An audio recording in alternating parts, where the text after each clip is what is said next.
also inspired Animal Kingdom. So there you go. They're worthless and they're predatory and they're no good and they're mostly dead, but they have inspired a couple of works of art. It's very easy to summon up lines and scenes from it, and they're just unforgettable. I think a generation of crime writers have been influenced by it. The only good thing about Dennis Allen is that mostly he killed people that were nearly as bad as himself, with some exceptions. I'm Andrew Rule. This is Life and Crimes. Today, listeners, we're going to have a rough guide to killing time over the summer break. Most of us get off on holidays at this time of year and we lie around, particularly on wet days when you can't go to the beach, and we either read or we watch things on the screen or on one of the many screens around the place. And for that reason, my colleague Mark Butler and myself and various others have got our heads together and we cobbled together a few of our favourite books, films, TV series from the present and the recent past, and also, in some cases, from the quite distant past.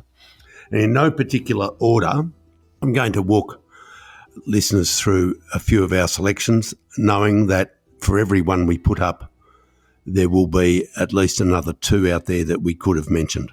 So with that proviso, let's start. Let's start with a great crowd favourite in this country, Blue Murder.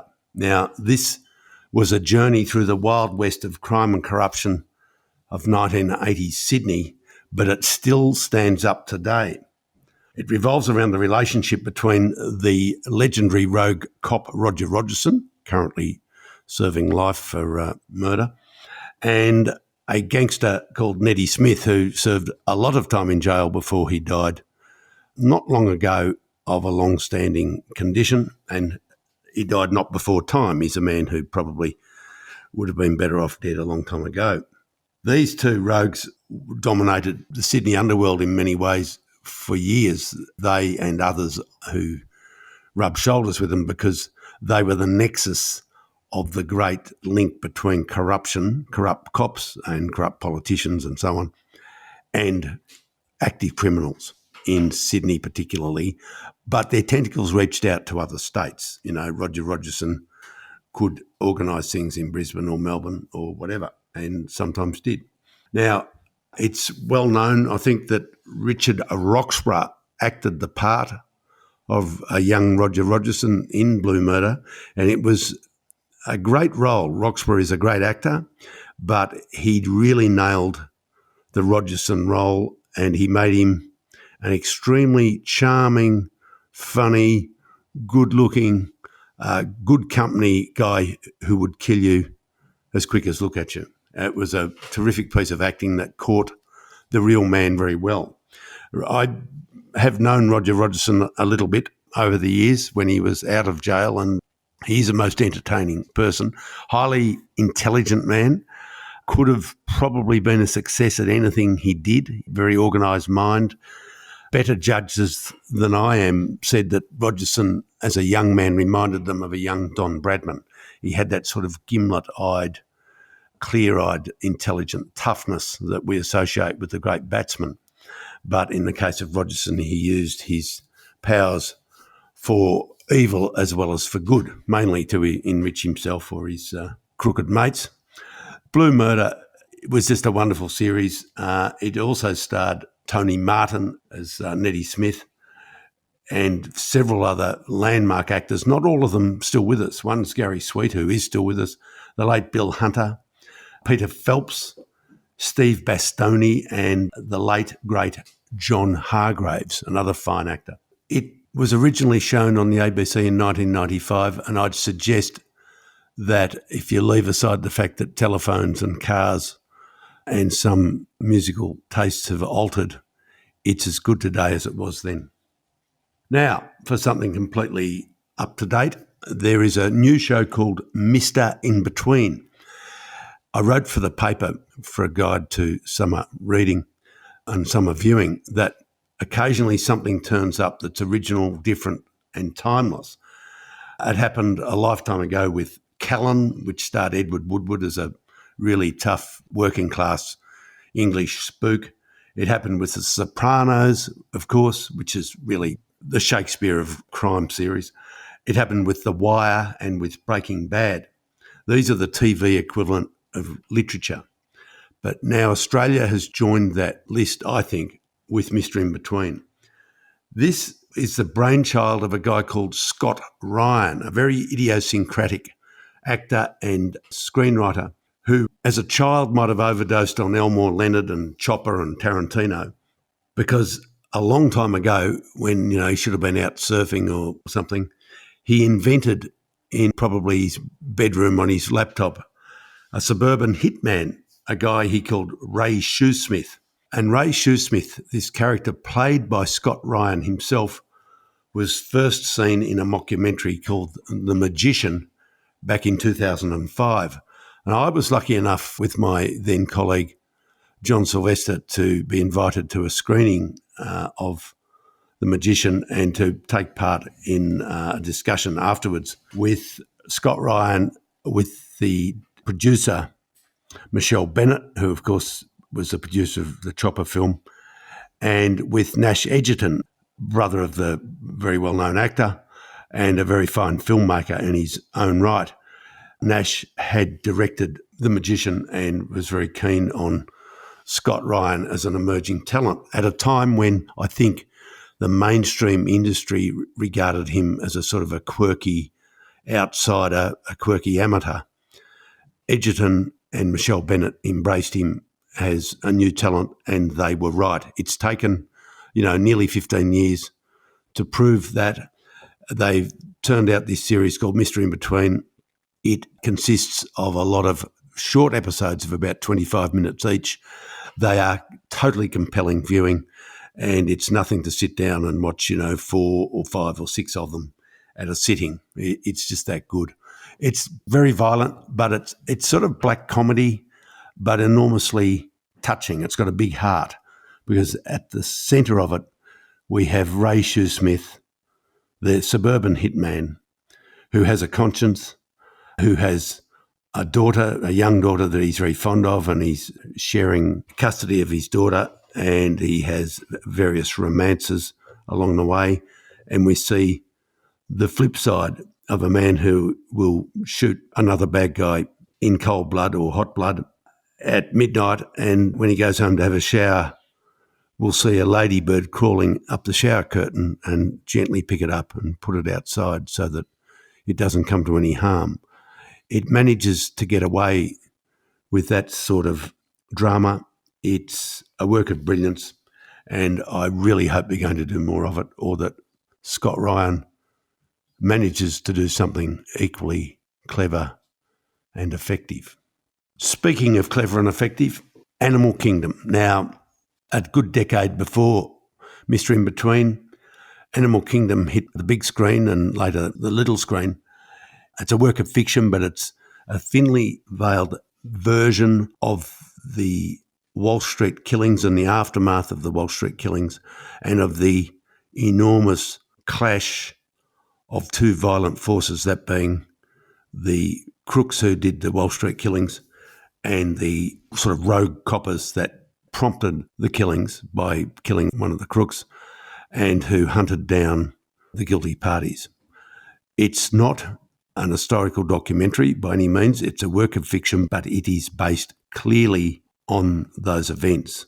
It takes some of the characters and sort of plays with the idea of these brooding, dangerous people who have younger brothers and sisters and so on, and their matriarch, who in real life is Kath Pettengill, who's well known to most of our listeners, but in Animal Kingdom they called her Smurf, and it was a part played very effectively by Jackie Weaver, who, rather like Eric Bana in the film Chopper, used the role as a springboard at a fairly mature age to show her talents off to a wider audience, and her performance in Animal Kingdom got her roles in Hollywood and elsewhere, and deservedly so.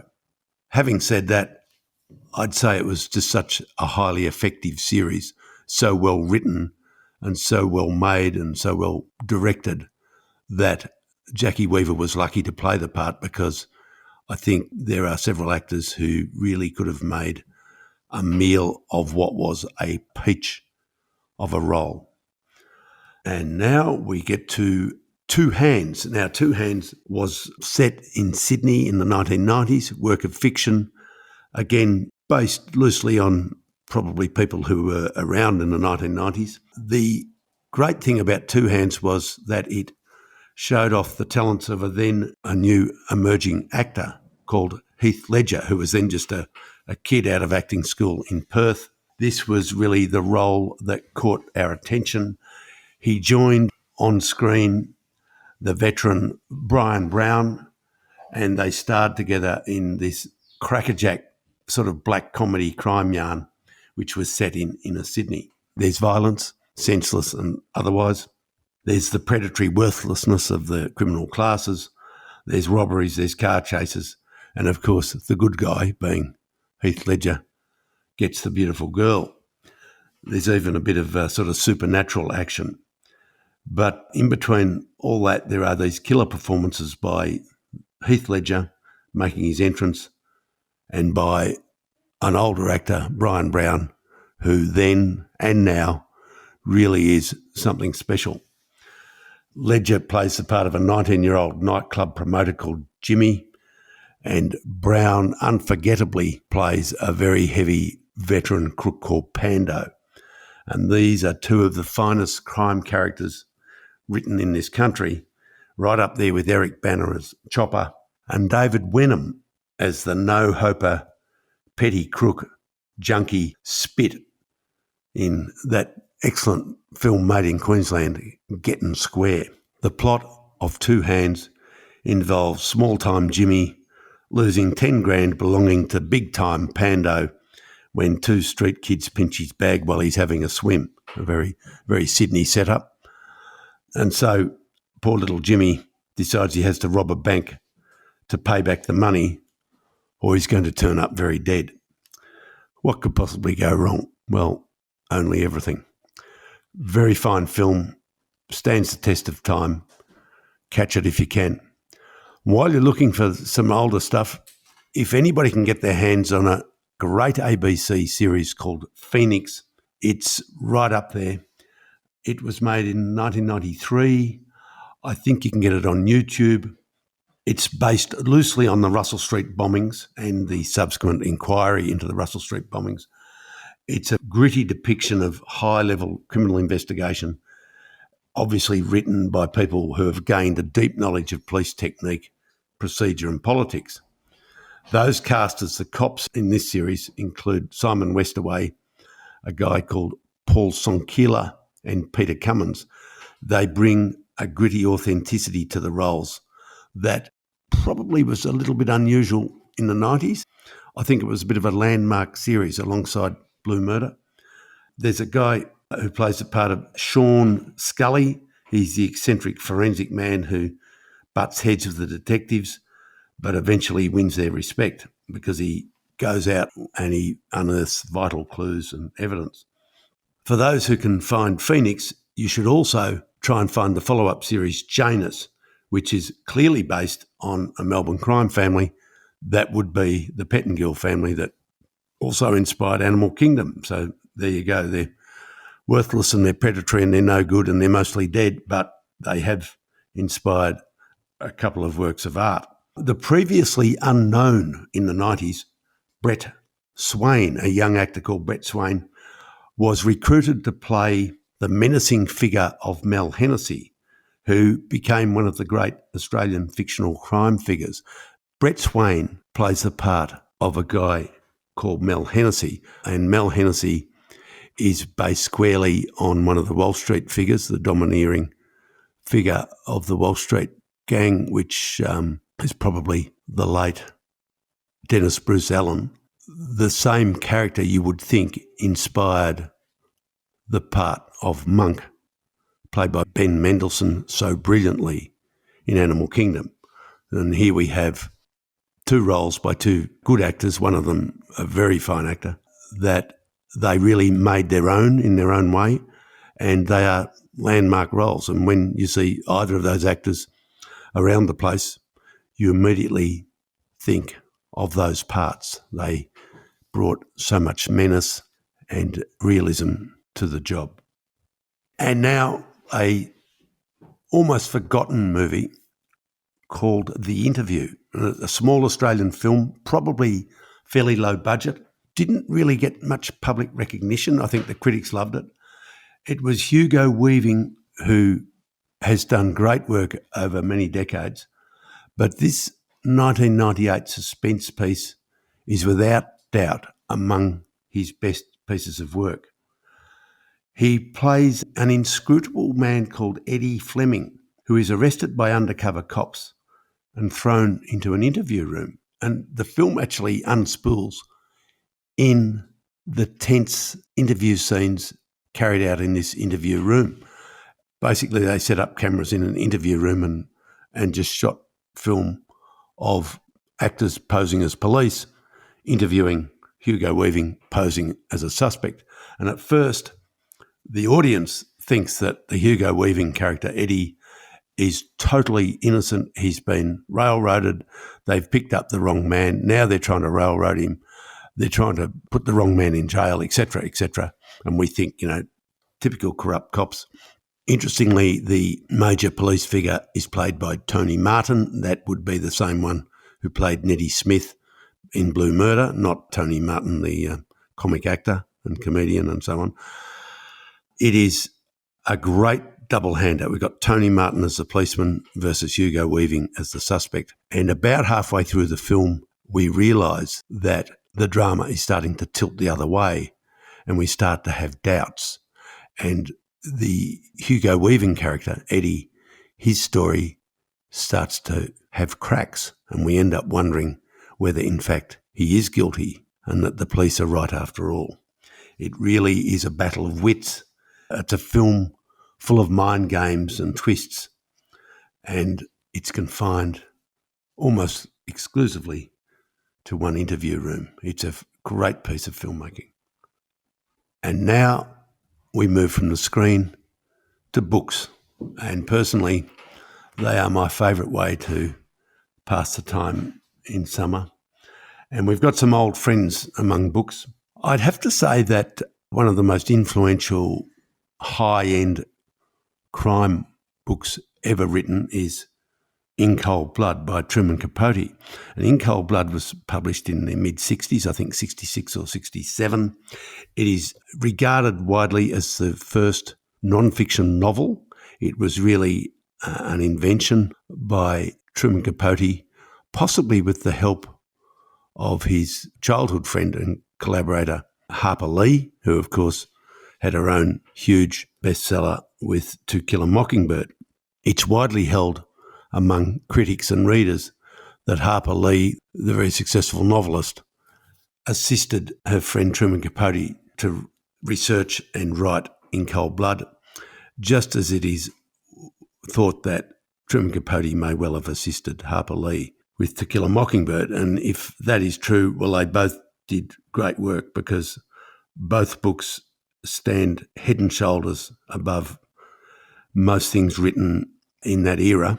In Cold Blood was a massively influential book. It did lead to at least one pretty good film version, but its enduring value really is as the written word. As you get older and more sophisticated, you realise that Truman Capote probably took some poetic licence with the story. It probably wasn't scrupulous, neutral journalism. He probably wrote mostly for effect, but the effect is wonderful. It does end up a work of art. It certainly caught my imagination when, as a teenager, I read it back in the 70s. I reckon I've owned 5 or 6 copies of In Cold Blood. It always gets borrowed by somebody. You never get it back and you end up buying another one. I think it's been through, probably 30 different iterations. It's had a dozen different covers. It really is a work of art and it's haunting, it's effective, and it's very easy to summon up lines and scenes from it, and they're just unforgettable. I think a generation of crime writers have been influenced by it. But just to go a little bit local, one of the crime writers locally who undoubtedly was influenced by it was our old mate Tom Noble. Tom Noble worked for a Melbourne newspaper back in the 1980s. He was a very proficient police reporter. He made contacts that trusted him in the police force and elsewhere. He left journalism eventually, but he never lost his ability to write very well and to listen very hard and to ask the right questions. He's very good at it. And he wrote two terrific books in, I think, the late 80s. One was called Untold Violence. It was published in 1989, and it really told a lot of the stories of that era, but it has aged very gracefully. It explains elements of crime in Melbourne, including the old-fashioned bank robbery, cruise police shootings, the sex for sale trade, and a terrorist bombing. But the longest and probably the standout section centres on, would you believe it, our old friend Dennis Mr. Death Allen, the same guy that basically we've referred to earlier, who inspired the main figures in both Animal Kingdom and in Janus. Tom Noble tells the real story of Dennis Mr. Death Allen, or as real as he could get it within the laws of defamation. The book outlines in fine detail the sinister family group, the one we've already talked about in Animal Kingdom, the brutal murders he committed, and the fact that he basically ran a section of Richmond, which is now a very cool and trendy corner of Melbourne. That is the small district of Cremorne, which is that corner of Richmond down near the river, which back in the 80s was very low rent, very cheap to buy into. And Dennis Allen, with his millions of dollars of dirty money, black money made through the drug trade and through running brothels, he owned something like 16 or 17 houses there.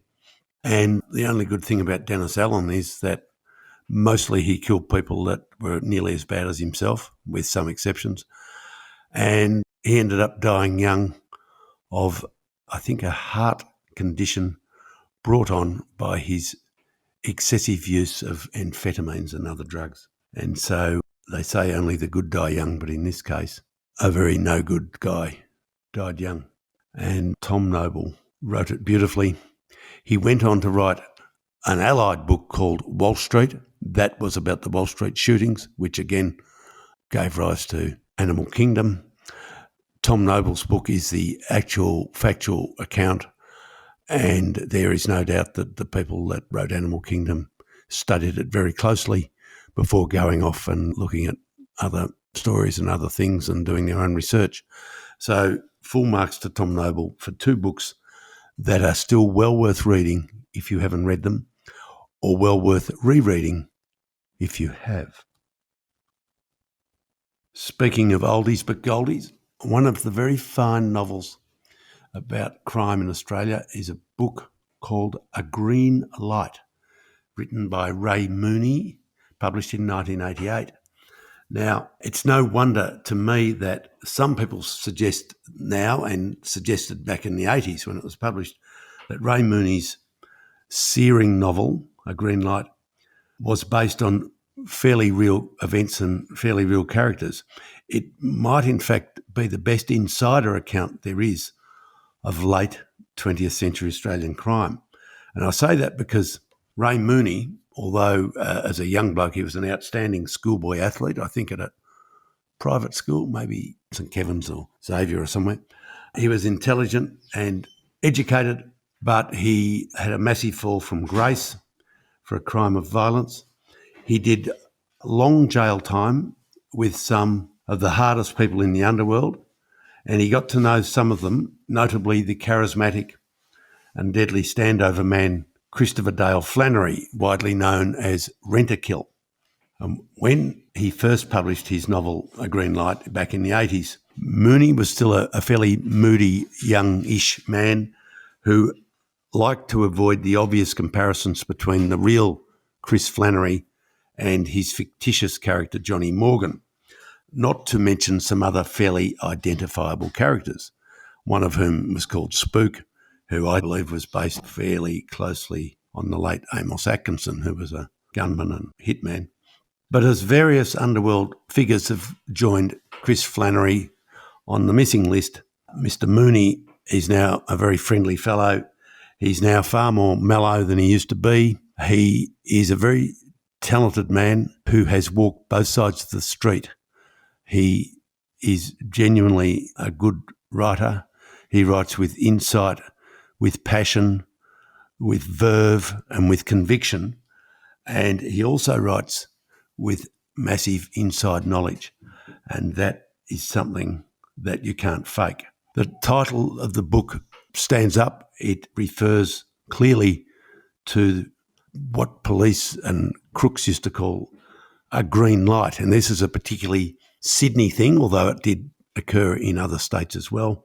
It was a Sydney thing that happened where corrupt police would give pet crooks a green light to go ahead with bank robberies or murders or fraud or whatever was their bag, whatever was their thing, drug importation, providing A, they didn't go murdering citizens, B, they didn't go pointing guns at police or hurting police, and C, they paid their way by paying off corrupt police and corrupt politicians and so on.